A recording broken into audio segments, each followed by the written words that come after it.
रस्म उल्फत है या सजा, रस्म उल्फत है या सजा। इस चीज़ के लिए मैं आप दोनों से शर्मिंदा हूँ। उनकी तरफ से मैं माफ़ी मांगती हूँ। जी मैं तो खुद यही चाहती हूँ कि शामिर का रिश्ता हमारी बेटी से हो जाए। अब देखे ना, शादी होके अपने घर आएगी।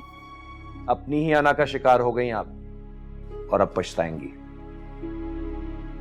क्योंकि जब तक आप माफी नहीं मांगेंगी आरेज और नदीम की मंगनी नहीं होगी। तुम्हें क्या लगता है मैं सलीमा से माफी अपनी अना की वजह से मंगवाना चाहती हूँ? सलीमा की वजह से तुम जिस दुख और तकलीफ से गुजरी हो, मैं सलीमा को भी उस दुख और तकलीफ से गुजारना चाहती हूँ। रस्म उल्फत है या सजा, रस्म उल्फत है या सजा। मैं एक बार फिर तुमसे माफ़ी मांगना चाहती हूँ। प्लीज़ मुझे माफ़ कर दो। नवीन, क्या हो गया है तुम्हें? एक ही बात पर कब तक माफी मांगोगी? प्लीज मुझे इस तरह शर्मिंदा मत करो। तुम्हें पता है, शामिर को भी अम्मी के इस रवैये पर बहुत अफसोस हो रहा है। वैसे मुझे ये समझ नहीं आया कि सलीमा आंटी ने मुझे तुम्हारी वजह से इतना सब कुछ कहा है कि शामिर की वजह से। सच बताऊं,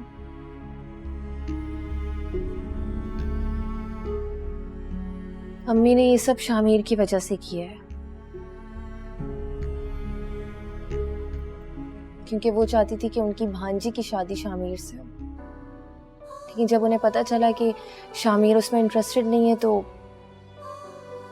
अम्मी ने उसकी वजह तुम्हें ठहराया। और ये सब इसलिए किया।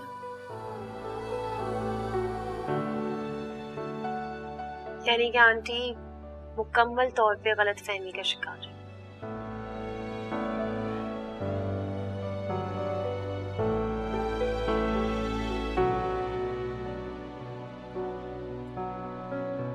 क्या सोच रही हो नवीन? सोच रही हूँ कि अम्मी की तरह शामिर को भी तुम्हारे लिए गलतफहमी हो गई है। कैसी गलतफहमी? वो समझता है कि तुम उसके बारे में सोचने लगी हो। शामिर ऐसा क्यों समझता है? जब वो मिले ना, तो तुम खुद पूछ लेना।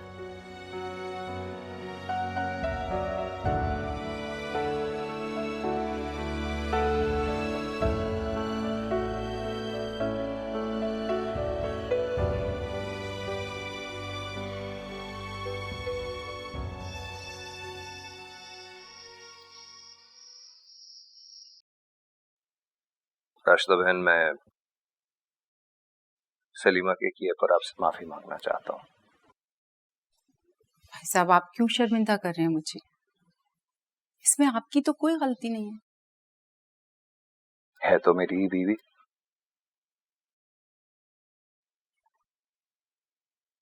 जिम्मेदारी मेरी ही है। जैना बेटा,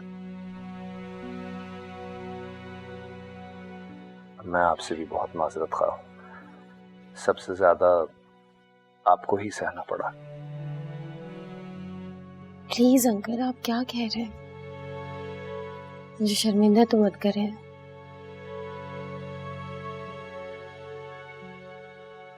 आप हमारे बड़े हैं, हमारे बुजुर्ग हैं। इस तरह से आप माजरत करेंगे तो मुझे बिल्कुल अच्छा नहीं लगेगा। माशाअल्लाह, बहुत ही फर्माबरदार बेटी है आपकी। माशाल्लाह। अल्लाह नसीब अच्छे करे।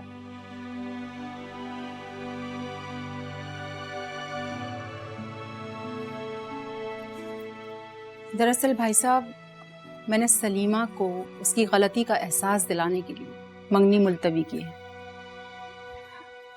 आप मेरे इस फैसले पर मुझसे नाराज तो नहीं है? आपका भाई आपके हर फैसले में आपकी हिमायत करेगा। मंगनी तभी होगी जब आप चाहेंगी।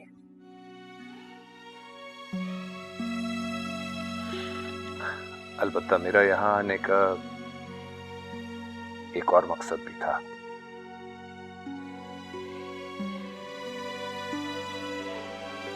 एक दरखास्त करनी थी, अगर आप बुरा ना माने तो। कैसी बात कर रहे हैं आप? दरख्वास्त नहीं, हुक्म कीजिए। आपका जो भी हुक्म होगा वो मैं जरूर पूरा करूंगी। दरअसल मेरा एक भांजा है, शामिर। मैं उसकी शादी के सिलसिले में जहना बेटी के बारे में आपसे बात करना चाहता था।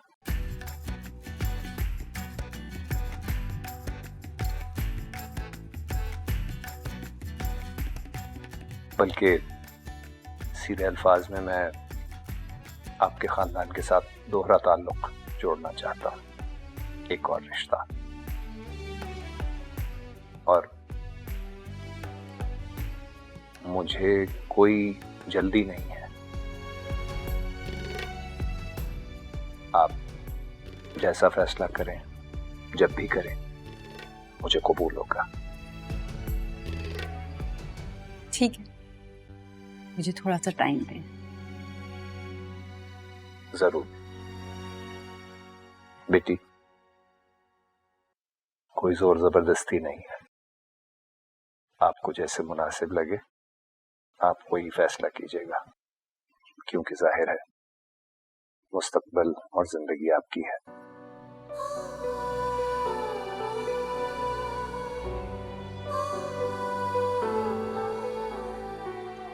जी अंकल।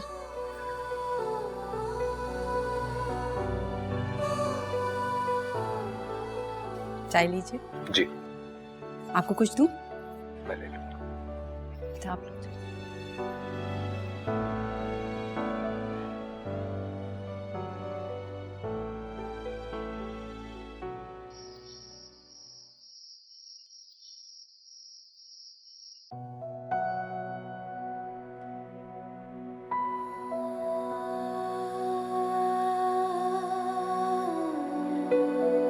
दरअसल मेरा एक भांजा है, शामिर। मैं उसकी शादी के सिलसिले में जहना बेटी के बारे में आपसे बात करना चाहता था। बल्कि सीधे अल्फाज में मैं आपके खानदान के साथ दोहरा ताल्लुक जोड़ना चाहता हूं, एक और रिश्ता।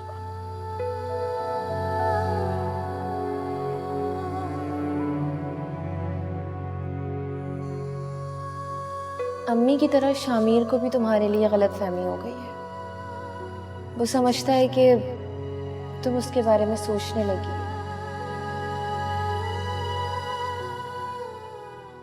कहीं शामिर मेरे बारे में ये तो नहीं सोचता कि मैं उसे पसंद करने लगी हूँ। लेकिन मैं तो कभी भी शामिर से उस तरह मिली ही नहीं, तो फिर वो मेरे बारे में ऐसा क्यों सोचता होगा?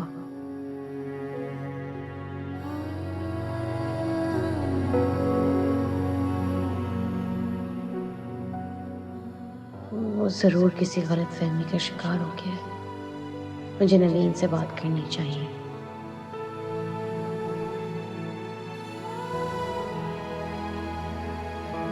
तुम शामिर से मिली हो ना? जी, एक दो बार मिली हूँ। कैसा लड़का है? अच्छा है, तमीज़दार है, पढ़ा लिखा है। मुझे लगता है कि ज़ैना ने अभी मेरे बारे में सोचा ही नहीं।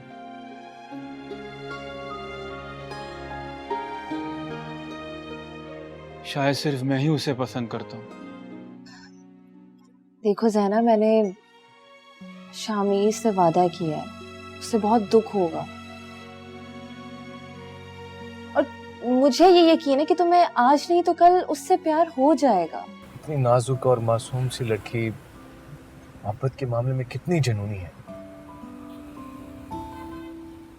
अपनी ज़िंदगी को एक शख्स के लिए वक्फ करके किसी दूसरे के लिए गुंजाइश ही नहीं रखी उसने। उसमें उल्फत है या सजा, उसमें उल्फत है या सजा।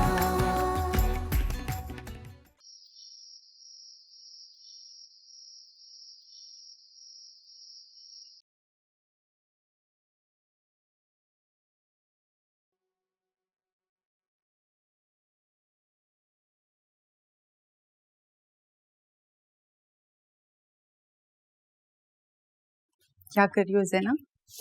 बस वैसे ही। अच्छा ये बताओ, बख्तियार भाई ने शामिर और तुम्हारे रिश्ते की जो बात की थी, उस हवाले से तुमने क्या सोचा? इस बारे में तो अभी तक कुछ भी नहीं सोचा मैंने। तुम शामिर से मिली हो ना? जी, एक दो बार मिली हूँ। कैसा लड़का है? अच्छा है, तमीज़दार है, पढ़ा लिखा है। इतना तो आरिज़ ने भी मुझे उसके बारे में बताया है कि वो अमेरिका से इंजीनियरिंग की डिग्री लेकर आया है। लेकिन मैं तो उस हवाले से बात कर रही हूँ जिस हवाले से बख्तियार भाई बात कर रहे थे। वो मैंने अभी तक उस हवाले से कुछ सोचा ही नहीं, मैंने बताया ना आपको। ठीक है बेटा, तू मुझे सोचकर बता दो।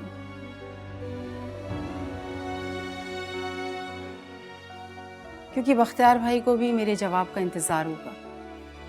ठीक है पापा।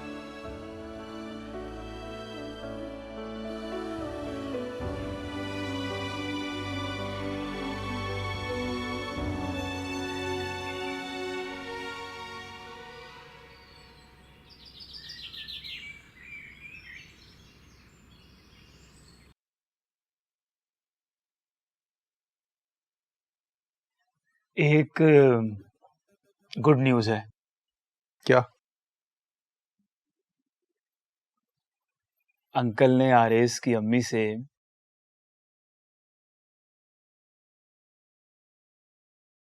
मेरे और जैना के रिश्ते की बात छेड़ी। वाह यार, ये तो वाकई बहुत ही अच्छी खबर है।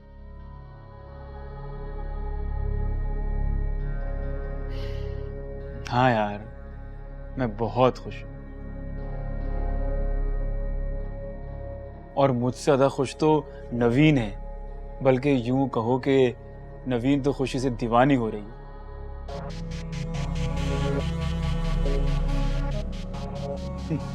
कह रही थी कि मेरी सबसे अच्छी सहेली मेरी भाभी बन जाएगी।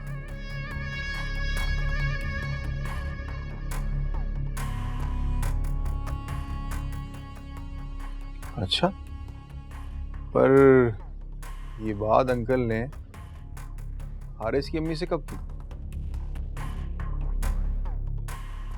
नवीन बता रही थी कि अंकल आरेस के घर गए थे और उस वक्त ज़ैना भी बैठी हुई थी।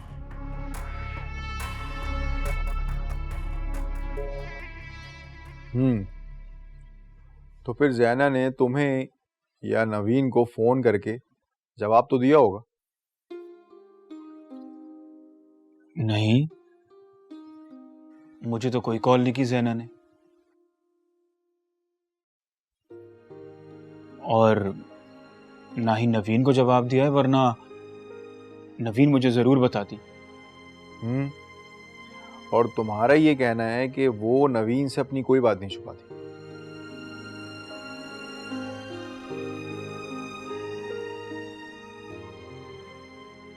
मुझे लगता है कि ज़ैना ने अभी मेरे बारे में सोचा ही नहीं।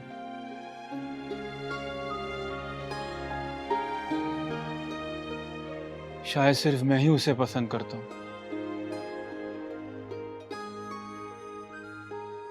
अभी ज़ैना के दिल में मेरे लिए ऐसा एहसास नहीं। शामिर, मैं भी तुम्हें यही समझाना चाह रहा, लेकिन परेशान होने वाली कोई बात नहीं। मुझे तुम पे पूरा भरोसा है कि तुम जहना के दिल में अपनी मोहब्बत पैदा कर ही लोगे।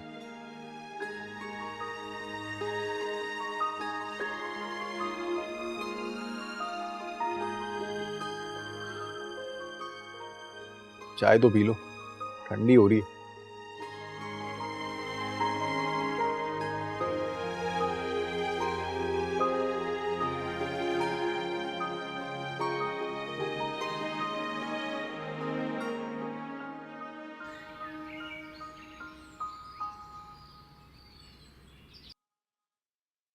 सुल्ताना बाजी, अब आप इस रिश्ते को तो हमेशा के लिए भूल ही जाएं। बख्तियार ने शामिर के लिए कहीं और रिश्ते की बात कर ली है। शामिर भी उस लड़की को पसंद करता है।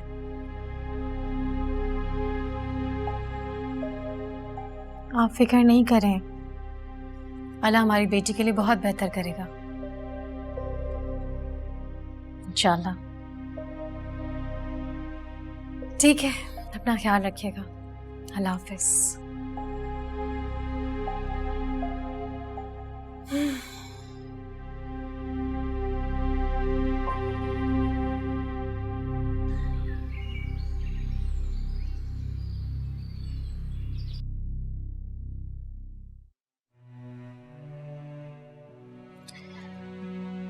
नवीन, कोशिश करो शामिर को समझाओ। मैं उम्मीद करती हूँ कि वो तुम्हारी बात जरूर मानेगा। तो इसका मतलब है तुम्हें शामिर नहीं पसंद?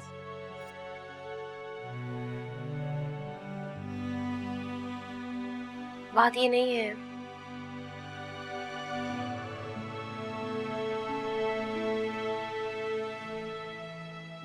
मेरे दिल में अब वो जज्बात ही नहीं रहे जिससे किसी को पसंद कर सकूं।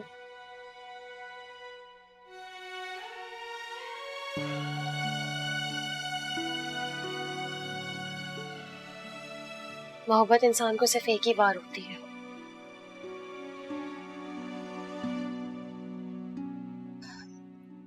देखो ज़ैना, मैंने शामिर से वादा किया है, उससे बहुत दुख होगा और मुझे ये यकीन है कि तुम्हें आज नहीं तो कल उससे प्यार हो जाएगा। नहीं नवीन, ये गलत कर रही हो तुम। इस तरह झूठे ख्वाब मत दिखाओ उसे।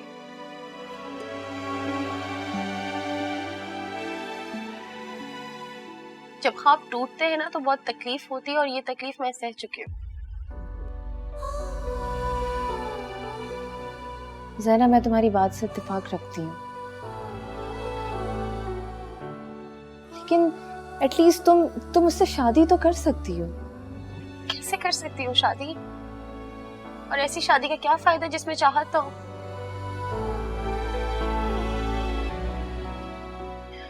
शादी दो इंसान के मिलन का नाम है। अब देखो ना, अगर मेरी और आरिस की शादी होती तो शायद वो नहीं चल पाती।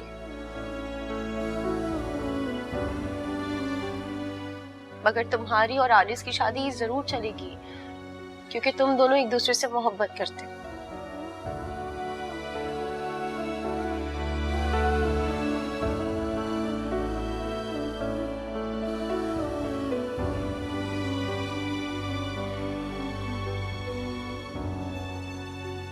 मैंने ये फैसला कर लिया है कि मैं शादी करूंगी ही नहीं।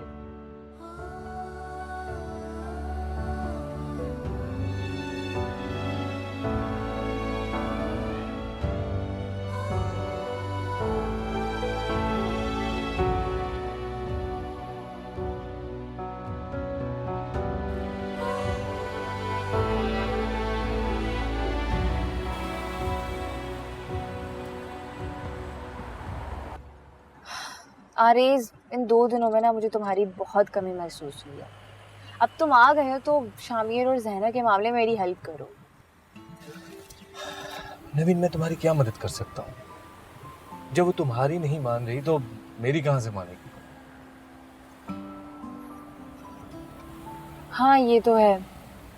उसकी बातें ना इतनी जानदार और लॉजिकल होती है कि सामने वाला लाजवाब हो जाता है। इतनी नाजुक और मासूम सी लड़की मोहब्बत के मामले में कितनी जुनूनी है। अपनी जिंदगी को एक शख्स के लिए वक्फ करके किसी दूसरे के लिए गुंजाइश ही नहीं रखी उसने। उसे कायल करना मुश्किल ही नहीं, नामुमकिन। हारेज, उसे कायल तो करना पड़ेगा। वो ना अंदर से टूट चुकी है, उसे खुशियों की जरूरत है इस टाइम। नवीन, मैं भी तुम्हारी तरह ज़ैनब को हर हाल में खुश देखना चाहता हूँ, और उसके लिए मैं हर जतन करने को तैयार हूँ। मगर मसला ये है कि वो हमारी किसी भी कोशिश को कामयाब नहीं होने देती। ऐसे लगता है जैसे उसे खुशियों से बैर हो।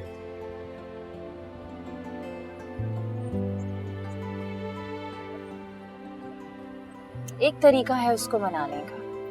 वो क्या?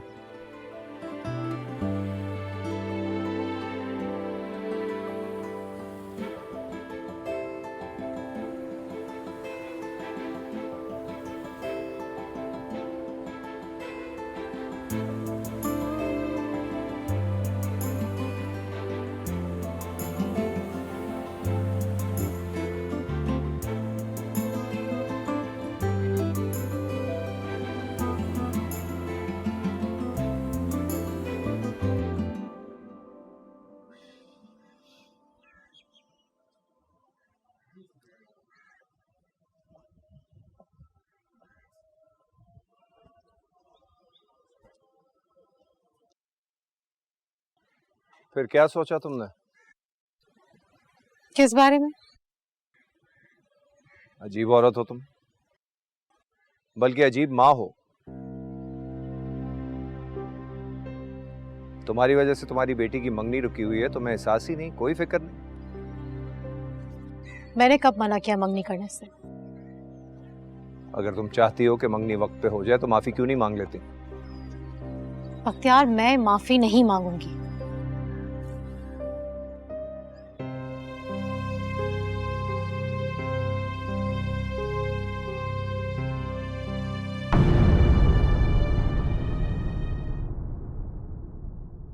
उसमें उल्फत है या सजा,